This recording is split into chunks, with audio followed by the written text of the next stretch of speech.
தூத்துக்குடி கொண்டு வரணுங்களா? டிரான்ஸ்போர்ட் வருமானம் தான் இருக்குது. ஓகே, கோலை தூத்துக்குடி கொண்டு டிரான்ஸ்போர்ட்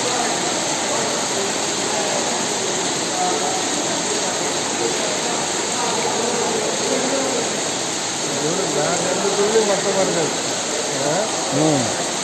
வேறு எந்த தொழிலாம் போயிடலாம், இதுதான் போயிடுது. குப்பை வருதுன்னா குப்பை அந்த குப்பை போய் பாருங்க, நல்லாயிருக்கும். இப்போ நகர குப்பை இருக்கும், அந்த குப்பை கொண்டு போய் நல்லாயிருக்கும். இது குப்பை